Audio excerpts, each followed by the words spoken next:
নমস্কার বন্ধুরা, সবাই কেমন আছেন? আশা করি সবাই ভালো আছেন। বং সাতবাহারে আপনাদের সবাইকে স্বাগত জানাচ্ছি।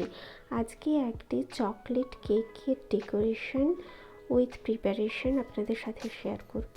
তাই প্রথমে একটা বোলে দুটো ডিম নিয়ে নিয়েছি। সেটা ভালো করে ইলেকট্রিক বিটারের সাহায্যে বিট করে নেব যতক্ষণ না একটা ফোমের টেক্সচার আসছে। এরপর বাদবাকি উপকরণগুলো মিশিয়ে নেব। ময়দাটা আগে থেকে আমি চেলে নিয়েছি বলে এখানে দেখালাম না।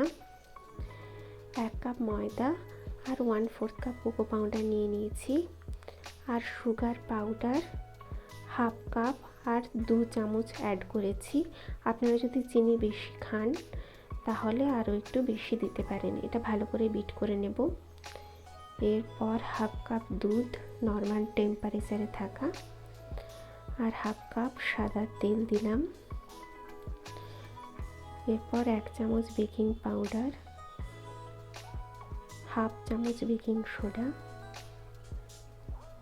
1 চামচ এসেন্স দিয়ে ভালো করে এটা বিট করে নিয়েছি।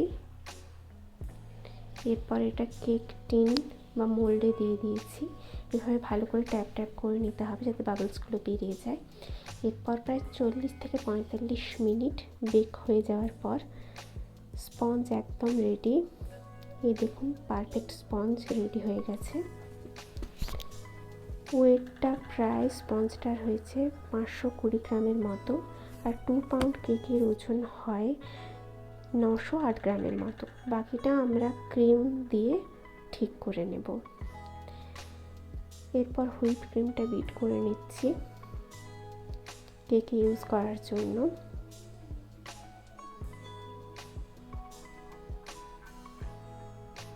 এই দেখুন, একদম রেডি। হার্ড পিক এসে গেছে, ক্রিমটা পড়েও যাচ্ছে না। এরকম টেক্সচার আসা মানে ক্রিম রেডি। এবার সুগার সিরাপ দিয়ে দিচ্ছি ময়েস্ট করার জন্য। এরপর তৈরি হয়ে থাকা হুইপ ক্রিমটা আর একটু ক্রাশ দিয়ে লেয়ার করে নিচ্ছি। এইভাবে পুরোটা করে নেওয়ার পর বাইরের ক্রিম কোটটা করব। ওই ক্রিমের সাথে একটু কালার মিশিয়ে একটা হালকা ব্রাউন কালার নিয়ে এসেছি। আর উপরে ডোম শেপের যে কেকটা যখন হয়ে যায় সেটা একটু কেটে সেটা মিক্সিতে ঘুরিয়ে এই যে গুঁড়োটা ওই ক্রিমের সাথে মিশিয়ে দিয়েছি, তাই এই টেক্সচারটা এসেছিল। এইভাবে লেয়ারিংটা করে নিলাম পুরোটা। এরপর এর উপর একটু চকলেট গানাশ দিয়েছি। ডার্ক চকলেট গড়িয়ে তাতে একটু হুইপড ক্রিম দিয়ে এইভাবে গানাশ রেডি করে কেকের উপরে দিয়ে দিলাম। এরপর 1 নজল দিয়ে পাইপিং ব্যাগে ভরে এইভাবে একটা ডিজাইন করে নিচ্ছি।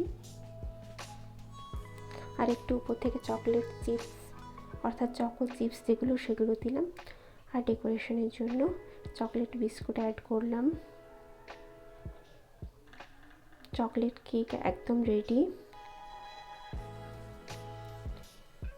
কেমন লাগলো ডেকোরেশনটা জানাবেন কমেন্টে, আর সাবস্ক্রাইব করে চ্যানেলটির পাশে থাকবেন। আজকের মতো এইটুকুই। Tata bye. নতুন কোনো রেসিপির সাথে আবার দেখা হবে।